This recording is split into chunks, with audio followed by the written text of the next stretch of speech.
प्रायोजक हैं cancer healer centre, a new beginning. नमस्कार, आप देख रहे हैं टीवी9 राजस्थान। मैं हूं अम्बेश श्रीवास्तव। 8 PM show.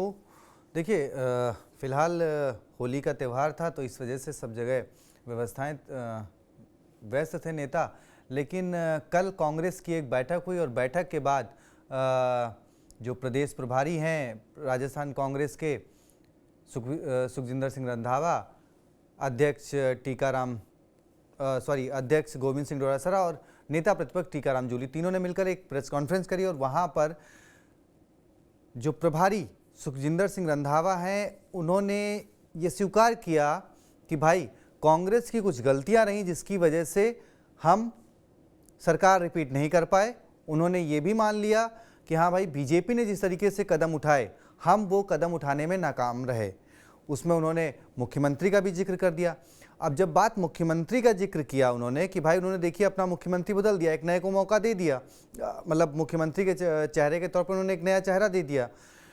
तो अब सवाल है, सियासी गलियारों में उठने लगे हैं कि क्या 2018 में जब सचिन पायलट दावेदार बने थे, क्या कांग्रेस ने वहाँ पे गलती करी? फिर 2022 में जब सचिन पायलट को चेहरा बनाने की बात थी, मुख्यमंत्री बनाने की बात थी, फिर वहाँ नहीं बने, तो क्या यही सब कारण थे? और आज कांग्रेस को ये रियलाइज़ हो रहा है कि हाँ, सचिन पायलट अगर चेहरा होते, अगर 2018 में मुख्यमंत्री बनते या फिर वो 22 में मुख्यमंत्री उनको बनाया जाता, तो राजस्थान में जो एक परिपाटी है परिवर्तन वाली वो नहीं होती और सरकार रिपीट होती।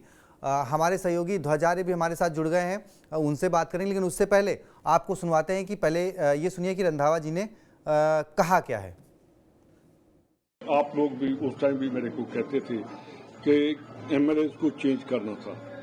देखिए, बीजेपी बहुत लोगों को चेंज कर देती है, तो उसमें वो रहा है कि हम जिनको चेंज करना चाहते थे वो चेंज नहीं हो पाए और एक परसेप्शन बनती है कि जो कांग्रेस है इन्होंने इनको उतारकर नए आदमी को निकाला। कि कोई भी पार्टी आती है तो नए आदमी को देती है तो उसके साथ परसेप्शन जो चेंज होती है।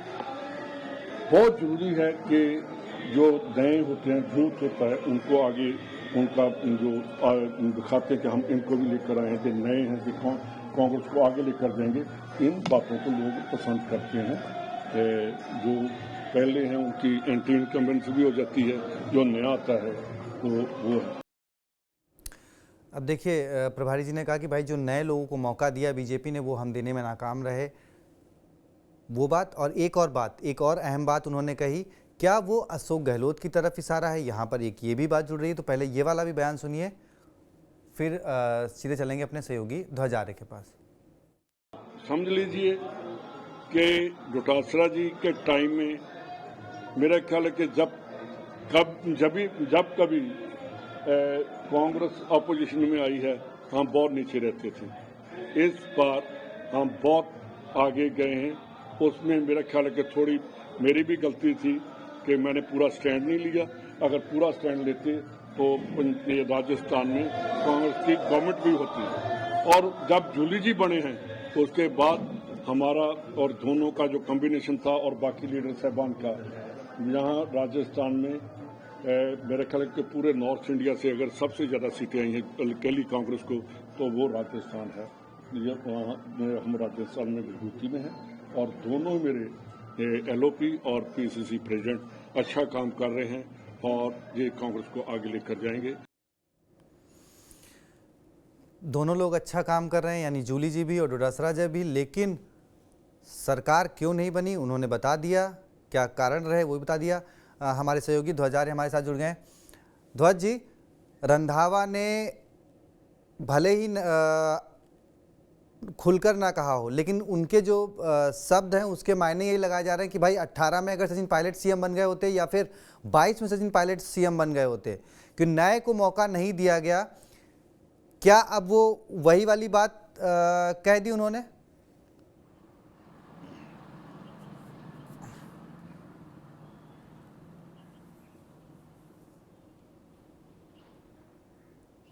देखिए, निश्चित तौर पर जो रंधावा का बयान है, ये बयान ये बताता है कि वो गलती मान चुके हैं अपनी और उस वक्त जब टिकटों का बंटवारा हो रहा था तो उस वक्त भी रंधावा यहाँ मौजूद थे। लेकिन उस वक्त जब टिकटों का बंटवारा हो रहा था तो राजस्थान में कांग्रेस का सिर्फ एक ही नाम था, वो था अशोक गहलोत। यानी कि मुख्यमंत्री रहते हुए अशोक गहलोत नहीं चाहते थे कि कोई भी बदलाव हो, और अगर कोई बदलाव होता है तो वो जो भी बदलाव होता है मुख्यमंत्री अशोक गहलोत करेंगे। उस वक्त की जो योजनाएं थी और जिस तरीके से एक कैंपेन चलाया गया था, एक जो है कंपनी बुलाई गई बाहर से और उस कंपनी ने ही पूरी तरीके से मुख्यमंत्री को अशोक गहलोत को जो है प्रमोट किया, और कांग्रेस का दूसरा नाम राजस्थान में अशोक गहलोत के नाम से जाना जा रहा था, और यही वो चाहते थे। रंधावा के सामने सबसे बड़ी चुनौती थी कि वो अशोक गहलोत से बात करें, लेकिन अशोक गहलोत अपने सामने किसी की नहीं चलने दे रहा चाह रहे थे। और जो विधायक थे, जो उस वक्त के कांग्रेस के जो एमएलए थे, उसमें कई जो एमएलए थे वो थे सचिन पायलट के गुट के, और कई जो एमएलए थे वो थे अशोक गहलोत के गुट के, जिन्होंने उस वक्त उनका साथ दिया और सरकार बचाने में पूरा साथ दिया। इसी का रिवॉर्ड उन्होंने दिया कि सारे एमएलए जो उनके थे, मंत्री थे, जो उनके गुट के थे, उन्हें फ्री हैंड कर दिया गया। यानी कि वो अपने अपने इलाकों में पूरी तरीके से जनता को परेशान करते हुए नजर आए, और जिस तरीके से उनके भ्रष्टाचार की कहानियाँ वो पूरी अखबारों में, मीडिया में सामने आई, तो उससे साफ तौर पर ये जाहिर हुआ कि अब जो इनको फ्री हैंड कर दिया गया है तो वो अशोक गहलोत ने किया। यानी कि ये तो तय माना जा रहा था कि उनकी जगह किसी और को, कोई भी जो नया व्यक्ति आता है उसको नए को मौका नहीं दिया जाएगा। रंधावा के सामने सबसे बड़ी दिक्कत ये थी कि राजस्थान में पूरी कमान संभाल रखी थी अशोक गहलोत ने। उस वक्त राहुल गांधी का भी एक बयान आया था, उन्होंने कहा था कि राजस्थान में जो है अगले मुख्यमंत्री भी अशोक गहलोत होंगे। यानी कि सीधे सीधे उन्होंने ये घोषणा कर दी थी कि अशोक गहलोत ही अगले मुख्यमंत्री होंगे। और ये सबसे बड़ी बात है सचिन पायलट गुट, और खुद जो है सचिन पायलट को जो है ये बात नागवार लगी, और इसी की वजह से जो राजस्थान में कांग्रेस की सरकार बन रही थी वो बनते बनते रह गई। इसका सबसे बड़ा नुकसान जो हुआ है अशोक गहलोत को हुआ है। यानी कि सबसे ज़्यादा खुद रंधावा कह रहे हैं कि अगर जो कुछ सीटें थी जहाँ पर उन्होंने जहाँ पर सचिन पायलट की चली जब सीटों के बंटवारे में, वहाँ पर जो है उनके उम्मीदवार थे वो चुनाव जीत कर आए, और उसके बाद में उन्होंने एक बड़ा योगदान दिया। यानी कि इन सीटों में जो कांग्रेस की जो सीटें आई थी, अब जिस तरीके से बात की जा रही है कि वो अपनी गलती मान रही हैं और वो कहते हैं कि मैं अगर स्टैंड ले लेता तो शायद आज ये नौबत नहीं आती, और वो तुलना कर रहे हैं बीजेपी की। यानी कि बीजेपी ने जो चुनाव लड़ा है वो चुनाव उन्होंने पूरी तरीके से, उनके सामने सबसे बड़ी चुनौती थी वसुंधरा राजे और जो तमाम जो बड़े नेता थे उनको दरकिनार करते हुए ने जो है सीधे सीधे भजन लाल शर्मा को मौका दिया। पहली बार के विधायक थे, उन्हें मौका दिया और मुख्यमंत्री बना दिया। यानी कि जो रणनीति थी बीजेपी की रणनीति, एक अलग रणनीति के तहत उन्होंने चुनाव लड़ा, और कई जगह उन्होंने जो है नए नाम उतारे, और नए नामों ने जो है वहाँ जीत के साथ अपना खाता खोला और सरकार बनाने में उनका योगदान रहा। यानी कि जो अशोक गहलोत और सचिन पायलट की फूट की बात उन्होंने स्वीकार ली है। एक सबसे बड़ी बात उन्होंने कही है कि अब जो दो जूली और नाम उन्होंने कहे हैं, एक टीकाराम जूली और गोविंद सिंह डोटासरा। यानी कि गोविंद सिंह डोटासरा और टीकाराम जूली, जब इनको आगे जब सरकार नहीं बन पाई तो ये मौका दिया गया, और मौका देने के बाद इनका जो परफॉर्मेंस है वो देखने को मिल रहा है विधानसभा में। किस तरीके से कांग्रेस जो है पूरी तरीके से बीजेपी के नेताओं पर, बीजेपी के जो तमाम जो लोग हैं उन पर जो है भारी पड़ती नजर आ रही है। कोई भी मौका और कोई भी मुद्दा नहीं छोड़ रहे हैं, और जो है जिस तरीके से अपोजिशन होना चाहिए वो पूरी तरीके से दिखा रहे हैं कि अपोजिशन ऐसा होता है। तो ये एक बड़ी बात उन्होंने कही है। तो कांग्रेस जो है उनके खुद प्रभारी बोल रहे हैं, इस बात को मान रहे हैं कि जो गलतियां हुई हैं वो गलतियां नहीं होंगी। लेकिन ये अभी भी कोई गारंटी नहीं है कि आने वाले चुनाव में जब लोकसभा जो विधानसभा के चुनाव होंगे उसमें किस तरीके से अशोक गहलोत और जो सचिन पायलट है इनकी अदावत जो है फिर से निकल कर आएगी। और हम बार बार ये कह चुके हैं कि इसी अदावत से बचने के लिए शायद ये राहुल गांधी का प्लान है कि जिस तरीके से उन्होंने टीम बनाई है, गोविंद सिंह डोटासरा, टीकाराम जूली, रफीक खान और रामकेश मीणा की जो टीम बनाई है, जातीय समीकरणों को और कांग्रेस के वोटरों को जो है ये साधने के लिए उन्होंने ये जो टीम तैयार की है, यही टीम आगे रहेगी। और संभवतः अब इसी टीम के द्वारा ही, इसी टीम के साथ ही अब अगला चुनाव लड़ा जाएगा। ये जो है कांग्रेस की रणनीति ये मानी जा सकती है। और जिस तरीके से अशोक गहलोत जैसे बड़े नेता हैं, जो वरिष्ठ नेता हैं कांग्रेस के, और उसके साथ साथ में सचिन पायलट युवा नेता हैं, इनको जो है इनकी अदावत को देखते हुए शायद इसीलिए ये टीम बनाई गई और इसी टीम की वजह से अब उन्होंने इशारा ये कर दिया है कि अब जो नया चुनाव लड़ा जाएगा, जो आने वाला चुनाव लड़ा जाएगा, वो नए लोगों के साथ लड़ा जाएगा, यानी कि नए लोगों को मौका दिया जाएगा। पुराने लोग जो हैं, जो कांग्रेस के हैं, वो पूरी तरीके से उन्होंने कांग्रेस की जो सरकार है वो बनते बनते रहेगी और जिस तरीके से उन्होंने भ्रष्टाचार किया, जिस तरीके से अशोक गहलोत गुट के थे, उन्हें जो है अब साफ किया जाएगा। ये सीधा सीधा इशारा उन्होंने कर दिया है। गलती उन्होंने मानी, हालांकि गलती उन्हें माननी चाहिए थी उस वक्त जब जो हरियाणा के जो मानेसर में चले गए थे कुछ विधायक, और वहाँ जाके जब उन्होंने जो है सचिन पायलट के साथ में जब वो चले गए थे और उन्होंने विद्रोह कर दिया, तो उसी वक्त जो है आला कमान को समझना चाहिए था, लेकिन वो समझ नहीं पाए, या वो समझ नहीं पाए या वो समझना नहीं चाहते थे, क्योंकि अशोक गहलोत एक बड़ा नाम था और अशोक गहलोत की जो राजनीति है वो किस तरीके से राजनीति खेलते हैं, वो आने वाले जो 1-2 साल के देखते हुए, वो जो उनकी दूरदर्शिता है उसको देखते हुए वो राजनीति करते हैं। उन्हें एहसास हो गया था कि इस तरीके हो सकती है, क्योंकि जिस तरीके से मानेसर के बाद में जब तमाम विधायकों को ले लेके घूमते रहे, जैसलमेर में गए और उसके साथ साथ में 1 महीने तक जो है विधायकों के साथ रहे और उसके बाद में उन्होंने सरकार बचाई, तो ये जो मान सकता है कि अशोक गहलोत हैं वो अपनी जो सरकार है और सीएम की कुर्सी है उसे छोड़ना नहीं चाहता। अशोक गहलोत भी बार बार कह चुके थे कि ये कुर्सी मुझे छोड़ना नहीं चाहती और मैं इस कुर्सी को छोड़ूंगा नहीं, यानी कि सीधे सीधे तौर पर उन्होंने मुख्यमंत्री का दावेदार घोषित कर दिया गया था, जो कि जनता में एक गलत प्रभाव पड़ा और एंटी इनकम पैसी, जो कि एंटी इनकम पैसी थी, वो सबसे ज्यादा थी और इसी के चलते जो है एक बड़ा नुकसान कांग्रेस को झेलने को मिला। बिल्कुल। मैं एक सवाल की मतलब सचिन पायलट को मतलब एक टकराव अशोक गहलोत से खत्म हुआ, क्या आने वाले अब उनके लिए डोडासरा जूली चुनौती बनेंगे? उससे पहले इस बात पे भी एक मतलब वहाँ पे क्या है कि जो रंधावा ने बोला, जो चीज़ पायलट हमेशा बोलते थे कि भाई एक बार वो सीएम रहे, लेकिन जब दोबारा बारी आई तो कांग्रेस 56 सीटों पे सिमट गई। दोबारा वो अशोक गहलोत जी मुख्यमंत्री बने जब तो उसके बाद 8 में जब बने तो 13 में जो है कांग्रेस 21 पे सिमट गई। आज रंधावा जी ने भी वही बात बोली कि भाई इनके नेतृत्व, डोडासरा के नेतृत्व में कांग्रेस ने पिछले बार की अपेक्षा बेहतर प्रदर्शन किया। तो क्या ये एक इशारा अशोक गहलोत की तरफ था कि भाई आप 2-2 बार सीएम रहते हुए भी कांग्रेस कितना डाउन गई? तो अब मतलब आने वाले समय में अशोक गहलोत राजस्थान की राजनीति से बिल्कुल या वो कहें बीजेपी की भाषा में मार्गदर्शक मंडल में चले जाने वाले हैं। देखिए, निश्चित तौर पर जी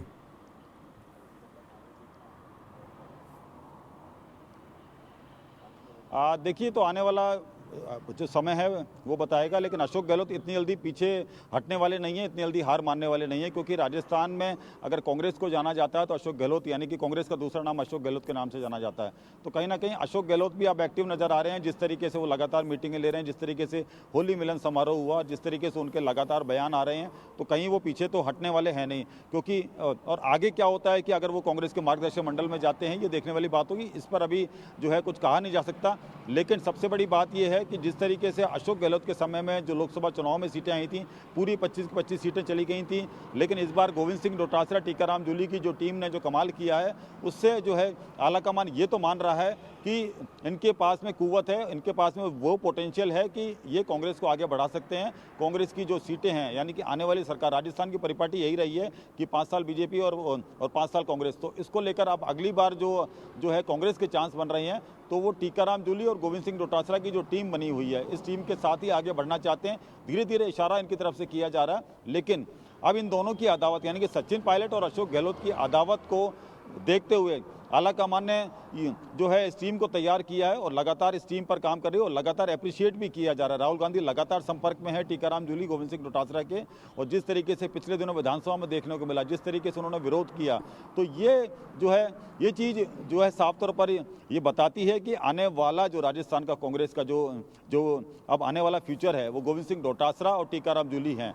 तो नहीं तो इन दोनों के नाम जो है, मुझे नहीं लगता कि आप कांग्रेस इन दोनों नामों के साथ में आगे जाना अगर चाहती आने है, वाला समय टीकाराम जूली और डोटासरा जो है बनते रह गई और कुछ सीटों का फर्क था, उसमें साफ तौर पर जी, अगर डोडासरा और जूली का समय है, तो क्या अब, पहले तो पायलट वर्सेस गहलोत का मामला होता था, तो क्या अब जूली वर्सेस डोडासरा वर्सेस पायलट का मामला होगा 2028 के चुनाव में? या फिर मतलब तीन मुख्यमंत्री के दावेदार हो सकते हैं, या फिर कोई कांग्रेस जो है बीजेपी की राह पर चलेगी कि भाई तीनों नहीं कोई नया मुख्यमंत्री?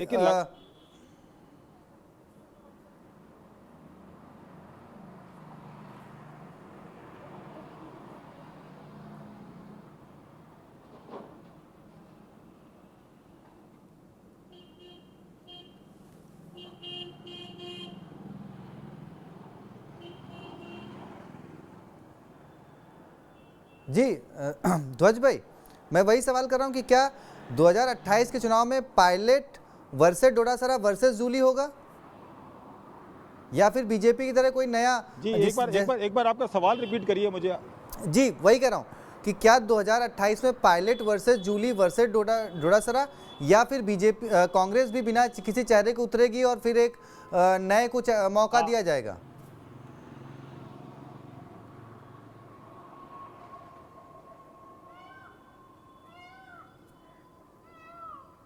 देखिए, सबसे पहले तो अशोक गहलोत की बात करते हैं। अशोक गहलोत 3 बार के सीएम रहे हैं और जिस तरीके से उन्होंने काम किया, यानी कि वो बार बार ये कहते नजर आए हैं कि राजस्थान की जनता उन्हें चाहती है। और अशोक गहलोत की राजनीति एक अलग तरह की राजनीति होती है। वो जो है दोबारा से इस बार भी जो है अभी से एक्टिव नजर आ रहे हैं।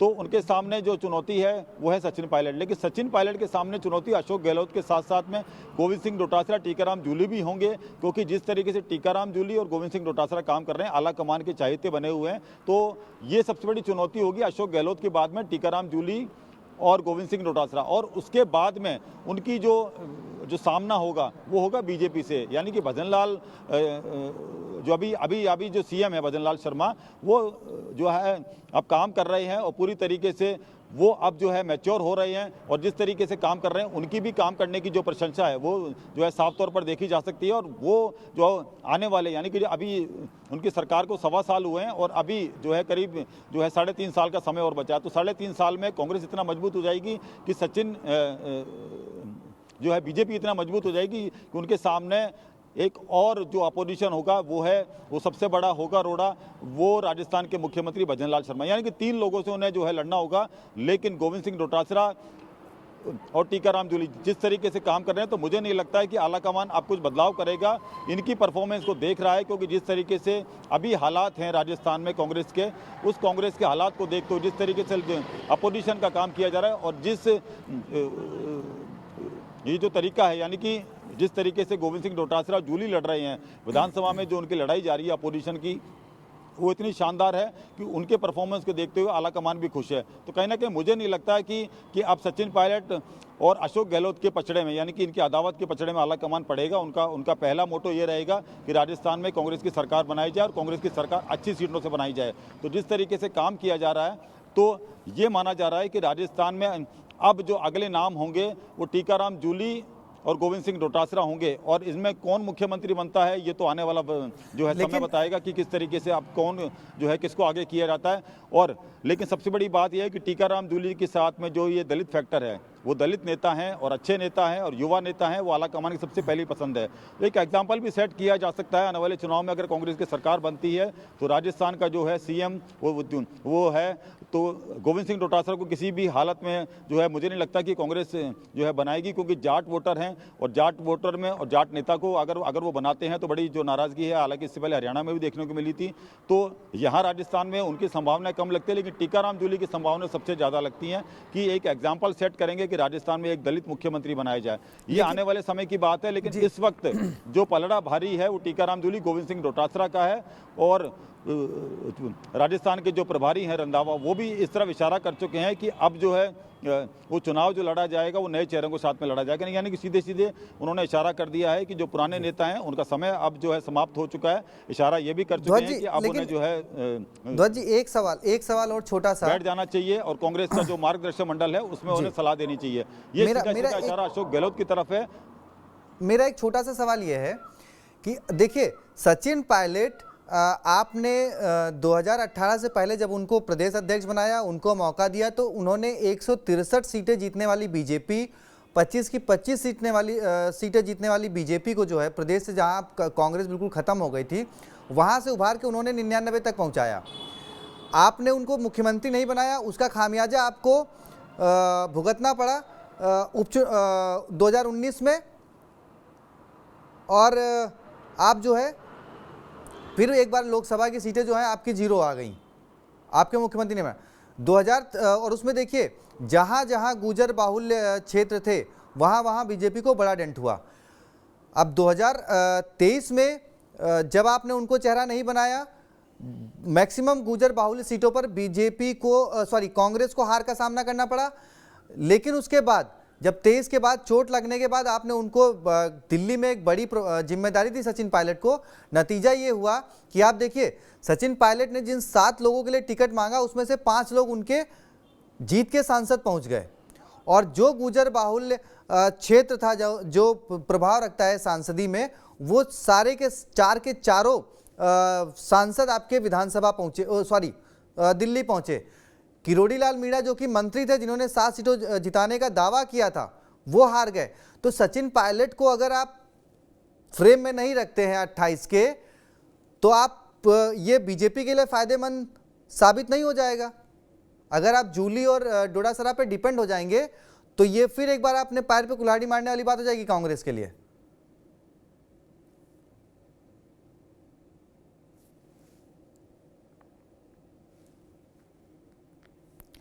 चलिए सर, दोस्त भाई आवाज नहीं मिल पा रही है। चलिए तो खैर अब सचिन पायलट, डोडासरा वर्सेस जूली, अशोक गहलोत भी हैं। 2028 का चुनाव सामने मुख्यमंत्री भजन लाल होंगे, जिन्होंने फिलहाल तो अपने 1 साल के कार्यकाल में उन्होंने कई सारी नौकरियां भी दे दी। ERCP जो कि एक योजना थी, काफ़ी सालों से अटकी थी, उसको भी पास करा लिया। उसके अलावा रिसर्जेंट राजस्थान, राइजिंग राजस्थान जो हर सरकार अपने आखिरी कार्यकाल में कराती है, उन्होंने अपने पहले ही कार्यकाल में करा लिया। और देखना होगा कि जो 35 लाख करोड़ का इन्वेस्टमेंट राजस्थान में हुआ, उसको धरातल पे वो अगले 4 साल में कैसे लाते हैं। तो बहुत सारे काम होंगे मौजूदा सरकार के। अब ऐसे बीच में कांग्रेस किस चेहरे के साथ जाएगी, सचिन पायलट के साथ क्या होगा, ये देखना बहुत दिलचस्प होगा। खैर भी बहुत लंबा समय पड़ा है, लेकिन सियासत जो है वो अभी से शुरू हो गई है कि भाई 2028 का दावेदार कांग्रेस से कौन होगा। TV9 राजस्थान को सब्सक्राइब कर लीजिए चैनल और बने रहिए, बाकी वीडियोस देखते रहिए। बहुत बहुत शुक्रिया, धन्यवाद। प्रायोजक हैं cancer healer centre, a new beginning.